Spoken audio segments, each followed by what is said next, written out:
Guys, ఎలా ఉన్నారు? అందరూ బాగున్నారా? ఓకే, స్టార్ట్ చేద్దాం. కాదా? దీన్ని కనిపెట్టే సైన్స్ గురించి ఇప్పుడు చూద్దాం. మన ఆరోగ్యాన్ని కాపాడటానికి సైంటిస్టులు ప్రతిరోజూ ఇదే ప్రశ్న వేసుకుంటారు. నమ్మడానికి కాస్త కష్టంగా ఉన్నా ఇండస్ట్రీలో ఇది చాలా పెద్ద సమస్య. ఇలా పదార్థాలను కలపడం, మార్చడం, దీన్నే కల్తీ అంటారు. ఇలా వాడే నకిలీ వస్తువుల్లో సరైన ఔషధ గుణాలు ఉండవు, క్వాలిటీ కూడా చాలా తక్కువ. అయితే ఈ కల్తీ అనుకోకుండా జరగచ్చు, లేదా కావాలనే ఉద్దేశపూర్వకంగా కూడా చేయొచ్చు. సరే, మరి కావాలనే కల్తీ ఎలా చేస్తారో కొన్ని పద్ధతులు చూద్దాం. కొన్ని నకిలీ వస్తువులను అసలు డ్రగ్లా కనిపించేలా ఆర్టిఫిషియల్గా తయారుచేస్తారు. ఇంకో పద్ధతి ఏంటంటే పవర్ లేని, అంటే వాడేసిన డ్రగ్స్ని మళ్ళీ వాడటం. చూడడానికి ఒకేలా ఉండే చౌకైన వస్తువులను ఖరీదైన వాటితో కలిపేయడం మరో టెక్నిక్. మరి సైంటిస్టులు ఈ కల్తీని ఎలా ఎదుర్కొంటారు? వాళ్ళ దగ్గర కొన్ని టూల్సున్నాయి. దానికి సమాధానమే ఇవాల్యుయేషన్ ఆఫ్ క్రూడ్ డ్రగ్స్. ఇదొక సిస్టమాటిక్ ప్రాసెస్. దీంట్లో చాలా లేయర్స్ ఉంటాయి, సింపుల్ అబ్జర్వేషన్ నుంచి కాంప్లెక్స్ ఎనాలిసిస్ వరకు. మొదటి స్టెప్, ఒక చెఫ్ ఇంగ్రీడియంట్స్ని చెక్ చేసినట్టు మన సెన్సెస్ను ఉపయోగించడం. అయితే కేవలం మన సెన్సెస్తో చెక్ చేస్తే సరిపోదు, ఇంకా లోతుగా చూడాలి. అందుకే మైక్రోస్కోప్ కింద చూస్తే అసలు విషయం తెలుస్తుంది. పదండి చూద్దాం. ప్రతి మొక్క ఆకుమీద స్టొమాటా అనేవి ఉంటాయి. అవి ఒక్కో మొక్కకి ఒక్కోలా ఉంటాయి. అంతేకాదు, మొక్కపై ఉండే చిన్న చిన్న వెంట్రుకలు, అవి కూడా ఒక యునీక్ ఐడెంటిఫైయర్. ఈ యునీక్ ఫీచర్స్తో పొడిగా ఉన్న డ్రగ్స్ను కూడా చాలా ఖచ్చితంగా ఎనలైజ్ చేయొచ్చు. ఒక క్లాసిక్ టెక్నిక్లో కౌంట్ చేయడానికి ఒక ప్రత్యేకమైన స్పోర్ను వాడతారు. 1 మిల్లీగ్రామ్ పౌడర్లో సుమారు 94,000 లైకోపోడియం స్పోర్స్ ఉంటాయి. ఈ కాన్స్టెంట్ నంబర్తో ఆ శాంపిల్ ఎంత ప్యూర్గా ఉందో ఖచ్చితంగా చెప్పేయచ్చు. సరే, ఇంత డిటెక్టివ్ వర్క్ అంతా ఎందుకు ఇంత ముఖ్యమంటారో? ఎందుకంటే మనం వాడే న్యాచురల్ మెడిసిన్స్ సేఫ్, ఇంకా ఎఫెక్టివ్గా ఉన్నాయని ఇది నిర్ధారిస్తుంది. ఇదండి సంగతి.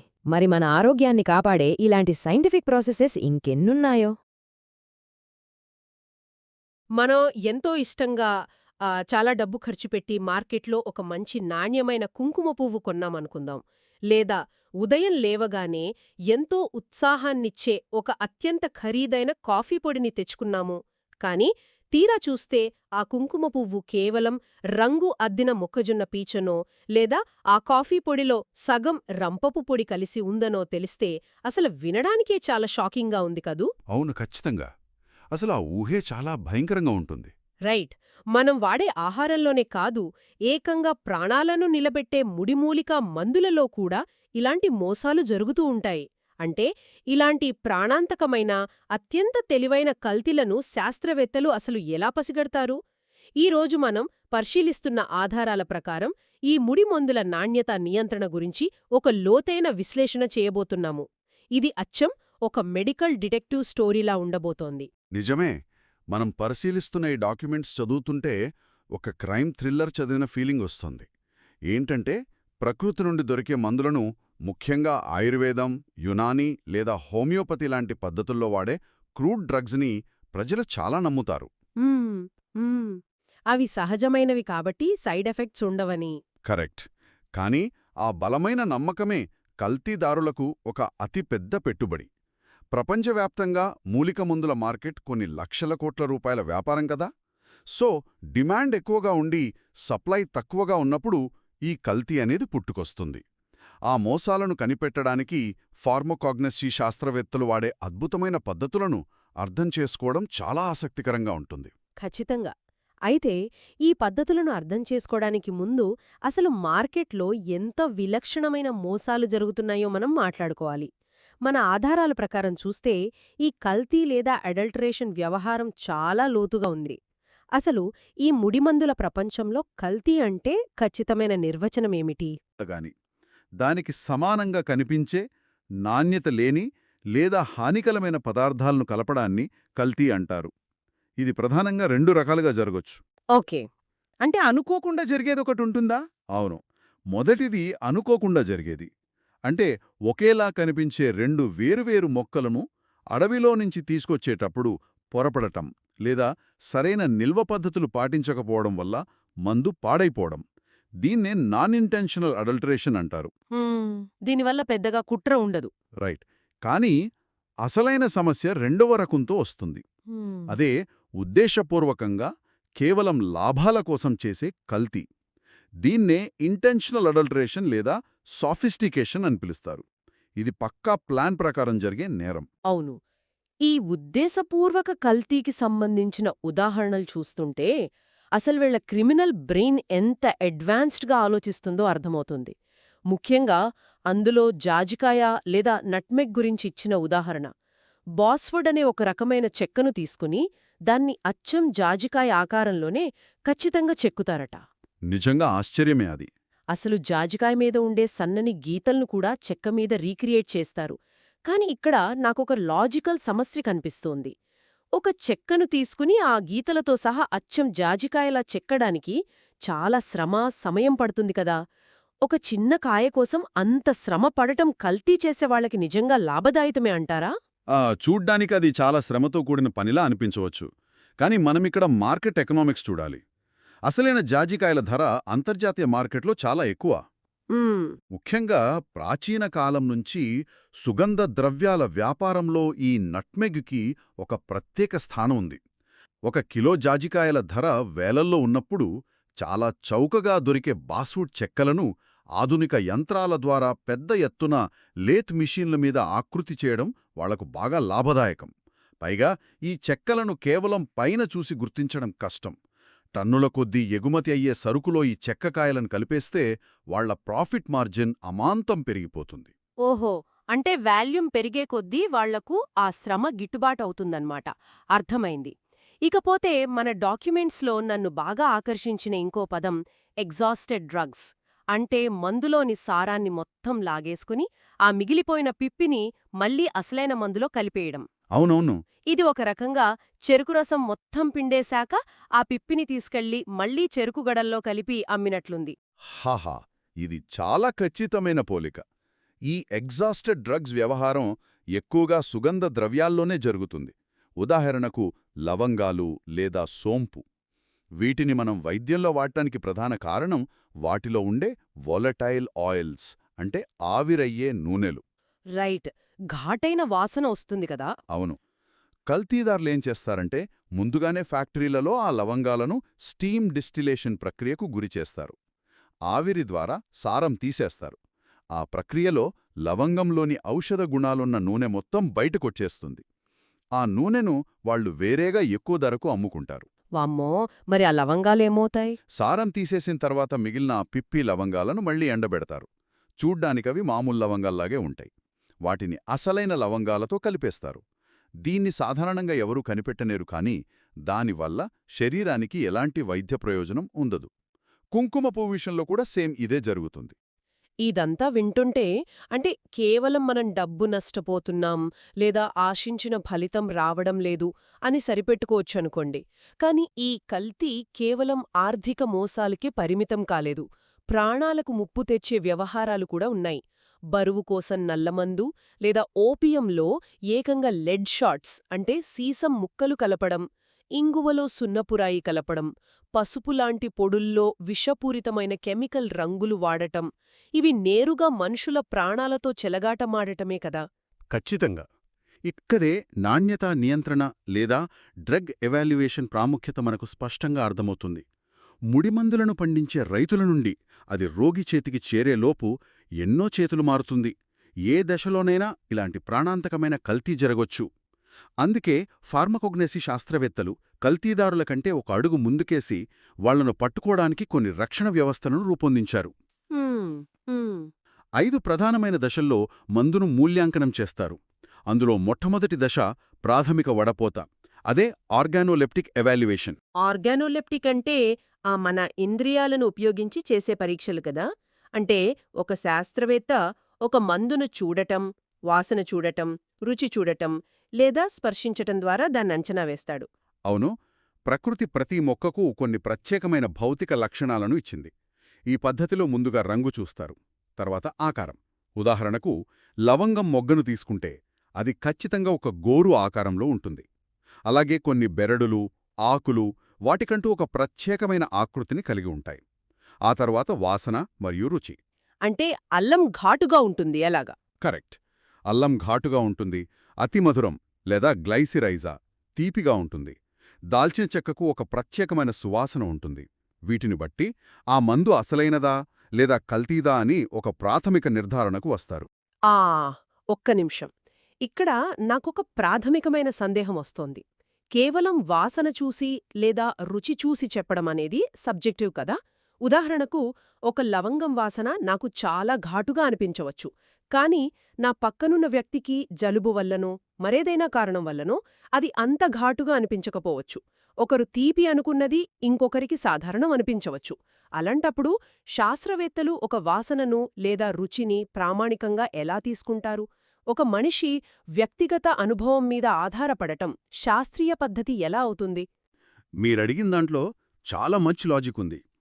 నిజానికి వాసన లేదా రుచి అనేది వ్యక్తుల మధ్య మారుతుంది. అందుకే ఈ ఆర్గానోలెప్టిక్ పద్ధతి అనేది అంతిమ నిర్ధారణ కాదు. ఇది కేవలం మొట్టమొదటి లైన్ ఆఫ్ డిఫెన్స్ మాత్రమే. ఒకవేళ ఎగ్జాస్టెడ్ డ్రగ్స్ లాంటివి అయితే అందులో వాసన పూర్తిగా లోపిస్తుంది. కాబట్టి మన ఇంద్రియాలు ఇట్టే పసిగట్టేస్తాయి. ఓకే, అంటే బేసిక్ ఫిల్టరింగ్ అన్నమాట. అవును, కానీ సూక్ష్మమైన తేడాలను కనిపెట్టడానికి ఈ పద్ధతి సరిపోదు. అందుకే శాస్త్రవేత్తలు కేవలం తమ ఇంద్రియాలపై ఆధారపడకుండా రెండవ దశ అయిన భౌతిక మూల్యాంకనం లేదా ఫిజికల్ ఎవాల్యుయేషన్పై ఆధారపడతారు. ఇక్కడ మనుషుల అభిప్రాయాలకు చోటులేదు. కేవలం కొలతలు, ఖచ్చితమైన నంబర్లు మాత్రమే ఉంటాయి.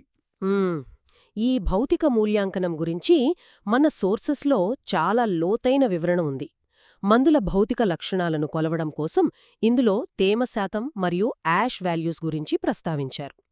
మందుల నాణ్యతకు అందులో ఉండే తేమకు సంబంధమేమిటి? ఏ ముడిమందుకైనా, ప్రత్యేకించి మొక్కల నుండి వచ్చే మందులకు అతిపెద్ద శత్రువులు సూక్ష్మజీవులు, అంటే బ్యాక్టీరియా మరియు ఫంగస్. వాటికి పెరగడానికి కావలసిన ప్రధాన వనరు నీరు లేదా తేమ. మందులో ఉండాల్సిన దానికంటే ఎక్కువ శాతం తేమ ఉంటే అది చాలా త్వరగా పాడైపోయి దాని ఔషధ గుణాన్ని కోల్పోతుంది. రైట్. దీన్ని శాస్త్రీయంగా కొలవడానికి ఆ మందును తీసుకొని 105 డిగ్రీల సెల్సియస్ ఉష్ణోగ్రత వద్ద ఒక ప్రత్యేకమైన ఓవెన్లో వేడి చేస్తారు. అంటే ఖచ్చితంగా నీరు ఆవిరయ్యే ఉష్ణోగ్రత కంటే కొంచెం ఎక్కువగా పెడతారన్నమాట. సరిగ్గా. అలా వేడి చేస్తూ దాని బరువును కొలుస్తూ ఉంటారు.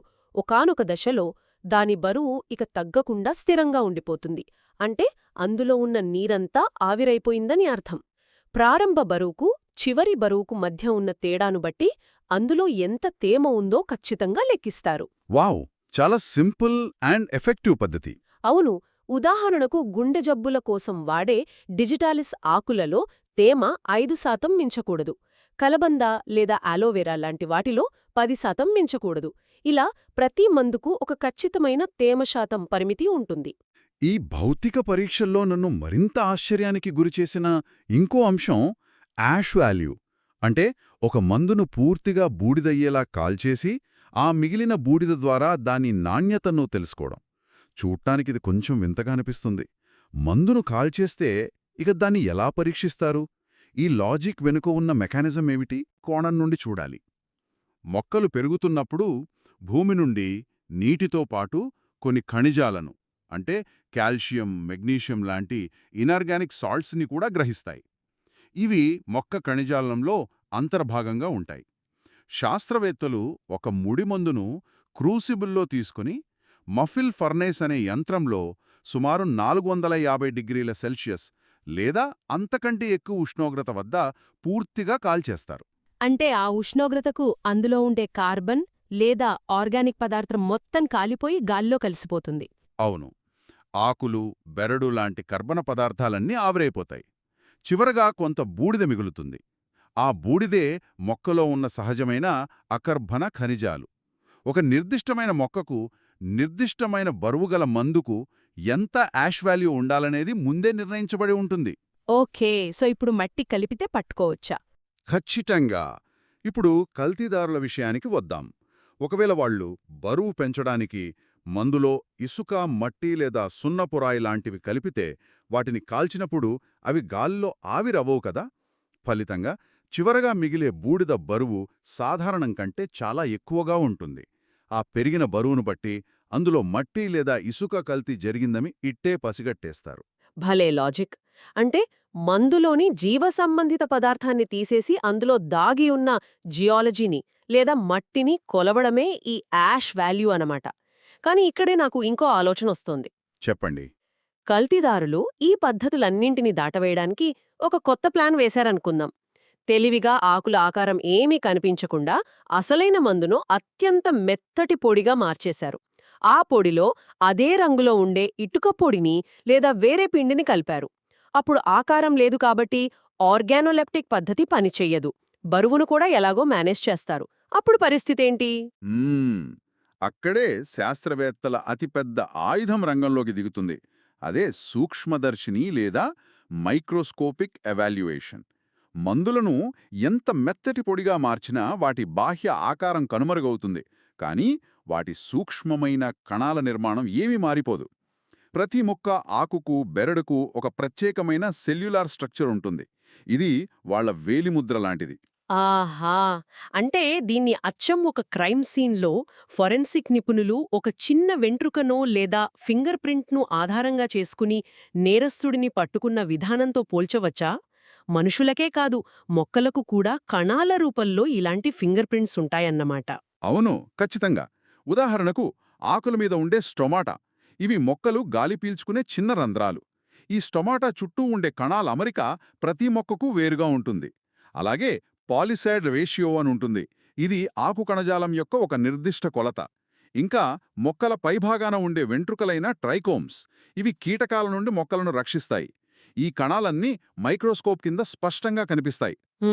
కల్తీ పొడిని స్లైడ్ మీద పెట్టి మైక్రోస్కోప్ కింద చూసినప్పుడు అసలైన మొక్కకు ఉండాల్సిన కణ నిర్మాణానికి బదులు ఇటుకపొడి రేణువులు లేదా వేరే మొక్క కణాలు కనిపిస్తే వెంటనే పట్టుకోవచ్చు. ఈ మైక్రోస్కోపీ విభాగంలోనే నేను చదివిన అత్యంత ఆశ్చర్యకరమైన విషయం లైకోపోడియం స్పోర్ మెథడ్. ఇది క్వాంటిటేటివ్ మైక్రోస్కోపీకి, అంటే కల్తీ ఎంతుందో శాతాల్లో లెక్కించడానికి వాడే అద్భుతమైన పద్ధతి. అసలు ఈ లైకోపోడియం స్పోర్స్ గురించి చదివినప్పుడు ఇది నిజంగా ప్రకృతి చేసిన మ్యాజిక్ అనిపించింది. వావ్! నిజమే. లైకోపోడియం అనేది ఒక రకమైన ఫర్న్ మొక్క. దాని నుండి వచ్చే సూక్ష్మమైన సిద్ధబీజాలనే స్పోర్స్ అంటారు. వీటిలో ఒక అద్భుతమైన పరిణామక్రమ లక్షణముంది. ఈ స్పోర్స్ అన్నీ ప్రపంచంలో ఎక్కడ తీసుకున్నా ఖచ్చితంగా 25 మైక్రోమీటర్ల సైజులో మాత్రమే ఉంటాయి. వాటి సైజు మారదు, ఆకారం మారదు. అది మాత్రమే కాదు, మనం ఖచ్చితంగా 1 మిల్లీగ్రాము లైకోపోడియం పౌడర్ తీసుకుంటే అందులో సగటున ఖచ్చితంగా 94,000 స్పోర్స్ ఉంటాయట కదా. అవును.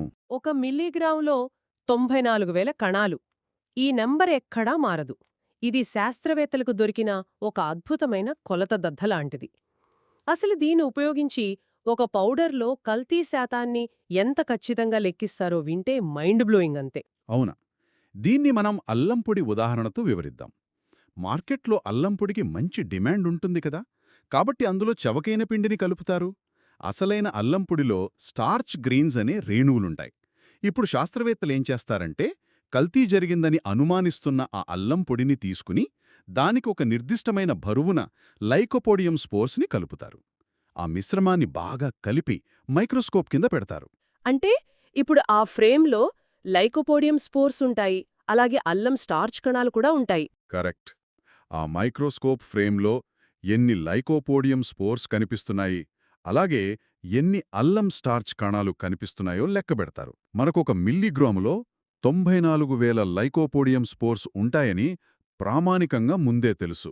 అంటే మనకొక స్థిరమైన కరెన్సీ ఎక్స్చేంజ్ రేట్ ఉన్నట్లు. ఆ నిష్పత్తిని బట్టి మనం తీసుకున్న ఆ అల్లం పొడిలో ఎన్ని స్టార్చ్ కణాలుండాలో ఒక గణిత సమీకరణం ద్వారా సులభంగా కనుక్కోవచ్చు. అంటే వాళ్ళు లెక్కించిన అల్లం స్టార్చ్ కణాల సంఖ్య అసలైన స్వచ్ఛమైన అల్లం పొడిలో ఉండాల్సిన సంఖ్య కన్నా తక్కువగా ఉంటే దాని అర్థం అందులో స్టార్చ్ కానీ వేరే ఏదో కల్తీ పొడి కలిసి ఉందన్నమాట.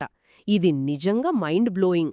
ఎలాంటి అత్యంత ఖరీదైన యంత్రాలు లేకుండా కేవలం ఒక మైక్రోస్కోప్, ఈ లైకోపోడియం స్పోర్స్ సహాయంతో కల్తీ శాతాన్ని ఇంత ఖచ్చితంగా కొలవడం అమోఘం. అవును. కానీ మైక్రోస్కోప్కి కూడా దొరకని మోసాలుంటేనో? అంటే ఒక మందులోని కణాలు కరెక్ట్గానే ఉన్నా అందులో ఉండాల్సిన ఔషధగుణం, అంటే దాని వెనుక ఉన్న కెమిస్ట్రీ లేకపోతే పరిస్థితేమిటి?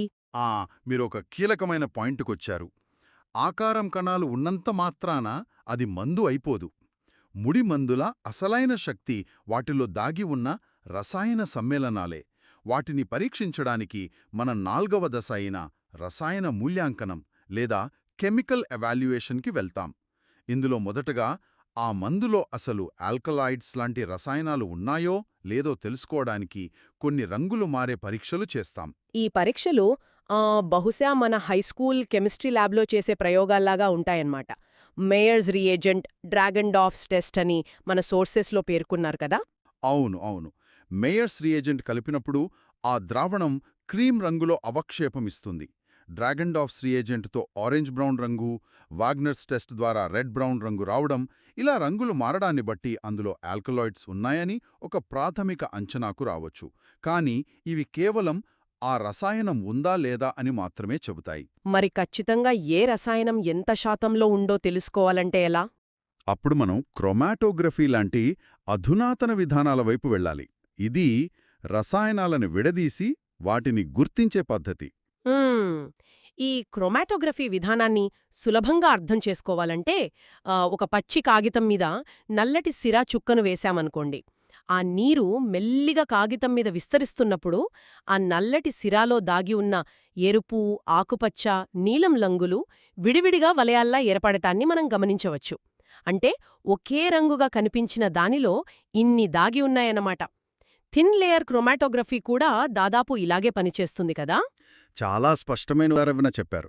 అవును, మందుల సారాన్ని ఒక సాల్వెంట్ ద్వారా ప్రవహింపజేసినప్పుడు అందులోని వేర్వేరు రసాయనాలు వేర్వేరు వేగంతో ప్రయాణిస్తాయి. అప్పుడు శాస్త్రవేత్తలు ఆ మందులో ఏ రసాయనం ఎంత ఉందో లేక ఏవైనా కల్తీ కెమికల్స్ కలిశాయో ఖచ్చితంగా గ్రాఫ్ల రూపంలో చూడొచ్చు. ఈ పద్ధతి ద్వారా మందులోని ప్రతి అణువును అంచనా వేయవచ్చు. సో ఇక్కడ నేనొక లాజికల్ ప్రశ్న అడగాలి. క్రొమాటోగ్రఫీ లాంటి అత్యంత అడ్వాన్స్డ్ టెక్నాలజీతో మందులోని ప్రతి రసాయనాన్ని ఖచ్చితంగా కొలవగలిగినప్పుడు ఇక మన సోర్సెస్లో ఆఖరినిచ్చిన జీవసంబంధిత పరీక్షలు లేదా బయోలాజికల్ ఇవాల్యుయేషన్ చేయాల్సిన అవసరం ఏమిటి? మళ్ళీ జంతువుల మీద లేదా కణజాలాలపై ఎందుకు ప్రయోగాలు చేయాలి? కెమిస్ట్రీ ద్వారానే మనకు దాని బలమెంతుందో మొత్తం తెలిసిపోతుంది కదా. ఈ సందేహం చాలామందికొస్తుంది. కెమిస్ట్రీ అనేది మందులో ఏముంది అని మాత్రమే చెప్తుంది. కాని అది జీవుల శరీరంలోకి వెళ్ళాక ఎలా పనిచేస్తుంది అని కెమిస్ట్రీ చెప్పలేదు. ఓ, అంటే పనితీరు వేరంటారా? అవును. కొన్నిసార్లు ఒక రసాయనం మందులో పూర్తిస్థాయిలో ఉన్నప్పటికీ అది వేడి వల్లనో ఎక్కువ కాలం నిల్వ చేయడం వల్లనో తన స్ట్రక్చర్ను మార్చుకుని ఔషధగుణాన్ని కోల్పోవచ్చు. లేదా ఒక సంక్లిష్టమైన జీవకణంలోకి వెళ్ళినప్పుడు అది శరీరం చేత గ్రహించబడకపోవచ్చు. దీన్ని ఇంకోలా చెప్పాలంటే తాళం చెవి ఉన్నంత మాత్రాన అది ఆ తాళాన్ని ఖచ్చితంగా తెరుస్తుందని గ్యారంటీ లేదు. మందును జంతువులపై లేదా సజీవ కణజాలాలపై ప్రయోగించి వాటి సామర్థ్యాన్ని ప్రాక్టికల్గా లెక్కిస్తారు. దీన్నే బయో ఎస్సే అంటారు. మన ఆధారాలలో దీనికొక ప్రామాణిక ఉదాహరణగా డిజిటాలిస్ గురించి చెప్పారు. డిజిటాలిస్ అంటే గుండె జబ్బుల కోసం, ముఖ్యంగా గుండె పంపింగ్ సామర్థ్యం తగ్గినప్పుడు వాడే ప్రాణాధారమైన మందు కదా. కరెక్ట్. ఇది ప్రాణాలను కాపాడే మందు. కాని దాని మోతాదు కొంచెం ఎక్కువైనా అది విషంగా మారి గుండె ఆగిపోయే ప్రమాదముంది. ఇలాంటి మందుల సామర్థ్యంలో ఏమాత్రం తేడా ఉన్నా రోగి ప్రాణాలకే ముప్పు. అందుకే డిజిటాలిస్ సామర్థ్యాన్ని కొలవడానికి ఒక ఇంటర్నేషనల్ యూనిట్ని ప్రామాణికంగా తీసుకుంటారు. ఒక ఇంటర్నేషనల్ యూనిట్ అంటే ఖచ్చితంగా 76 మిల్లీగ్రాముల ఒక ప్రత్యేకమైన స్టాండర్డ్ ప్రిపరేషన్తో సమానం. ఓకే. ఒక కొత్త డిజిటాలిస్ మందు బ్యాచ్ మార్కెట్లోకి రావాలంటే ముందుగా దాని జీవ సంబంధిత ప్రభావాన్ని జంతువుల గుండె కణజాలంపై ప్రయోగించి అది ఖచ్చితంగా ఈ స్టాండర్డ్ ప్రిపరేషన్ చూపే ప్రభావంతో సరిపోతుందో లేదో నిర్ధారిస్తారు. కెమిస్ట్రీ ఎంత పర్ఫెక్ట్గా ఉన్నా ఈ బయో ఎస్సే పాస్ అయితేనే అది మనుషుల వాడకానికి సురక్షితం. వావ్! ఇది వింటుంటే ముడి మందుల నాణ్యతా పరిశీలన అనేది కేవలం ఒక ల్యాబ్ వర్క్ మాత్రమే కాదు, అది విజ్ఞాన శాస్త్రానికి, ప్రకృతికి మధ్య జరిగే ఒక బ్యాలెన్సింగ్ యాక్ట్ లాగా అనిపిస్తోంది. ఈనాటి మన సుదీర్ఘమైన లోతైన విశ్లేషణలో మనం నిజంగా ఎంతో దూరం ప్రయాణించాం. లాభాల కోసం అచ్చం అసలైన జాజికాయల్లా చెక్కబడిన బాస్వుడ్ చెక్కముక్కల దగ్గర్నుండి 1 మిల్లీగ్రాముకి ఖచ్చితంగా 94,000 ఉండే లైకోపోడియం స్పోర్స్ని లెక్కించడం వరకు, ఆ తర్వాత ఇంక్ చుక్కల్ల రసాయనాలను విడదీసే క్రొమాటోగ్రఫీ నుండి డిజిటాలిస్ సామర్థ్యాన్ని కొలిచే బయోఎస్సేల వరకు ఎన్నో విషయాలు తెలుసుకున్నాం. అవును, ముడి మందులు వాడేటప్పుడు మనం ప్రకృతిని విశ్వసిస్తాం కదా, కానీ ఆ నమ్మకాన్ని కాపాడేది, దాన్ని కల్తీదారుల నుండి రక్షించేది ఈ 5 రకాల మూల్యాంకన పద్ధతులే: ఆర్గానోలెప్టిక్, ఫిజికల్, మైక్రోస్కోపికల్, కెమికల్ మరియు బయోలాజికల్ ఇవాల్యుయేషన్. ఇవన్నీ ఒకదానికొకటి పూరకంగా పనిచేస్తూ నకిలీలను ఏరిపారేసి నాణ్యమైన వైద్యాన్ని అందిస్తున్నాయి. ఫార్మకాగ్నోసీలోని నాణ్యతా నియంత్రణ వెనుకున్న అసలైన శాస్త్రీయత ఇదే. ఖచ్చితంగా. ఈ చర్చను మనం ముగించే ముందు నాకో చిన్న ఆలోచన పంచుకోవాలనిపిస్తోంది.